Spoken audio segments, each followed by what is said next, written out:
جی آپ کون؟ یہ نمبر کس کا ہے جناب؟ جس کو فون لگایا اسی کا رہے گا نا یار، آپ کو کس سے بات کرنی؟ ہاں، میں نے انٹرنیٹ پر ایک کتاب پڑھا بنام حدیث کے دشمن، اچھا، اسی میں ملا تھا۔ کیا آپ صوفی مفتی محمد کلیم رضوی بول رہے ہیں؟ ہاں میں ہی بول رہا ہوں اور میری ہی کتاب ہے، بولیے کیا کام ہے؟ ہاں جی، میں عبداللہ مدنی ممبئی سے۔ اچھا، آپ سے مناظرہ کرنا ہے، کہاں ملیں گے آپ؟ مناظرہ کیجیے گا؟ جی فون پہ ذلیل ہونا ہے یا میرے گھر کا پتہ دے دوں؟ ہاں، پتہ بھی دے دیجیے اور جو میں سوال کر رہا ہوں اس کے جواب بھی دے دیجیے۔ اچھا، ساکن آقا کا نام سنا ہے ممبئی میں؟ ہاں جانتا ہوں میں۔ گھاٹ کے اوپر ویسٹ، کرلا ویسٹ، اندھیری ایسٹ میں پڑتا ہے۔ اچھا، ساکن آقے کے پاس ہے 90 فٹ روڈ۔ ہاں ہاں 90 فٹ روڈ پہ ڈسوزا بلڈنگ، اس کے پیچھے ہے LBS نگر، لال بہادر شاستری نگر۔ اچھا اس کے پاس ہے ویشالی میدان، وہیں فقیر کا غریب خانہ ہے، قصر ابو حنیفہ۔ ہاں اچھا جی، اور نمبر یہی ہے جس پہ آپ بات کر رہے ہیں مجھ سے، 9146 122 911۔ اچھا، اور کچھ تفصیل دوں؟ یہی نمبر ہے؟ یہی اور ایک نمبر ہے 9820 9820 67270۔ اب اور بھی کچھ تفصیل دوں؟ ہاں نہیں، اتنا کافی ہے۔ انشاءاللہ جلد ہی ہم 10-20 علماء اہل حدیث آپ کی خدمت کے لیے پہنچ رہے ہیں آپ کے پاس۔ 10-20 ہی کیوں پہنچ رہے یار؟ پورا نجد اور اٹھا کر لے آؤ نا، پورا جامعہ سلفیہ اٹھا کر لے کر آ جاؤ۔ یہ دھونس اس کو دینا اتنے ہی کافی ہیں جو تمہاری قابلیت جانتا نہیں ہو۔ نہیں، ہم اتنے ہی کافی ہیں آپ کے لیے۔ اچھا جی، اب کوئی کام کی بات ہے تو بولو ورنہ فون کاٹوں۔ نہیں ہے نا، یہ بتائیں یہ امام ابو حنیفہ نے کتنی کتابیں لکھی ہیں؟ اچھا، آپ نبی کو چھوڑ کے ان کی تقلید کرتے ہیں، انہیں امام اعظم کہتے ہیں، حالانکہ تحقیق یہ ہے کہ وہ 3 ہی حدیث سے زیادہ جانتے ہی نہیں تھے۔ ایسا ہے اب مولوی صاحب جی کہ امام ابو حنیفہ رحمہ اللہ نے جو کتابیں لکھی ہیں تو مشہور کتاب فقہ اکبر اور کتاب الآثار، اور اس کے علاوہ 15 کتابیں امام صاحب کی ہے، اور سب سے بڑا جو ان کی حیات کا کارنامہ ہے کہ انہوں نے علم فقہ کی تدوین کی، فقہ کو مدون کیا۔ اور ملا علی قاری رحمہ اللہ فرماتے ہیں کہ قرآن و حدیث سے امام اعظم ابو حنیفہ رحمہ اللہ نے 9 لاکھ مسائل حل کیے ہیں، اور اسی ان کے فقہ کی تدوین کی یہ برکتیں ہیں کہ لاکھوں کتابیں اب تک فقہ کی لکھی جا چکی ہے۔ ہدایہ، عالمگیری، در مختار وغیرہ، اور جس ہدایہ کا آپ لوگ رونا روتے ہیں نا، بڑے گندے مسائل اس نے بھرے ہیں اور بڑے تقریب اخلاق مسائل ہے، معاذ اللہ، وہ کتابیں آپ کے مدرسے میں بھی پڑھائی جاتی، اسی کو پڑھ کے تم بھی مولوی بنے ہو۔ نہیں، میں بتا رہا ہوں تم کو، تم لوگ کتنے بڑے مکار ہو کہ تم چاہتے ہو کہ فقہ حنفی کو ملک سے نکال دیا جائے۔ پہلے اپنے مدرسے سے تو نکالو یار، اس کو پڑھے بغیر تو تم لوگ مولانا بھی نہیں بن سکتے ہو۔ اور دوسری بات، نے جو 3 حدیث سے زیادہ نہ جانتا ہوں اسے آپ لوگوں نے اصغر بھی نہ بن سکا ہو، اور اسے آپ لوگوں نے امت کا امام اعظم بنا دیا۔ معاذ اللہ رب العالمین، ہم نے کیا بنایا؟ اللہ و رسول نے بنایا، پہلی بات یہ ہے، اور علماء امت نے بنایا، امت کے بڑے بڑے فقہاء علماء نے بنایا جو صاحبان نظر تھے، سمجھے؟ اور دوسری بات، 3 حدیث کی جو بات تم کر رہے ہو نا، یہ تمہارا امام اعظم سے حسد ہے، ورنہ اب تک تو تمہارے مولوی بولتے تھے کہ 17 حدیث جانتے، اور اب تم کہہ رہے ہو کہ تحقیق یہ ہے کہ 3 حدیث جانتے تھے۔ کون جاہل تحقیق کیا بے؟ کس جاہل کی یہ تحقیق ہے کہ امام اعظم 3 حدیث جانتے تھے؟ تاریخ پڑھی ہے؟ سیرت کا مطالعہ کیا ان کی؟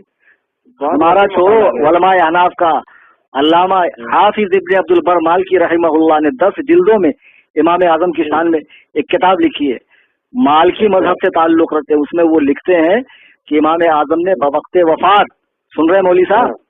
جی جی سن رہا ہوں، آپ بتائیں۔ بوقت وفات اپنے بیٹے کو بلا کر کہا، بیٹا مجھے 5 لاکھ حدیثیں یاد ہیں، اس میں سے میں تمہیں 5 حدیثوں کے ذریعے نصیحت کر رہا ہوں۔ تو امام اعظم تو خود کہہ رہے ہیں کہ مجھے 5 لاکھ حدیثیں یاد ہیں، اور میں اس میں سے تمہیں 5 باتوں کی نصیحت کر رہا ہوں۔ تو جو زمانہ خیر القرون میں ہو، جسے شرف تابعیت نصیب ہو، جس نے 70 صحابہ کی زیارت کی ہو، صحابہ سے حدیثیں جس نے روایت کی ہو، تو تم اس کے بارے میں کہتے ہو 3 حدیث جانتے ہو؟ تم کتنی حدیث جانتے ہو بے؟ نہیں جناب من، آپ لوگ صحیح حدیث کے ہوتے ہوئے بھی قول امام پر عمل کیوں کرتے ہیں بھائی؟ نہیں، ابھی تو تم پہلے وہی بات کرو کہ آپ کتنی حدیث جانتے ہو۔ ابھی تم نے کہا نا کہ امام کو، نبی کو چھوڑ کر امام کا اتباع کرتے ہیں۔ ہاں وہ تو صحیح کہہ رہا ہوں میں۔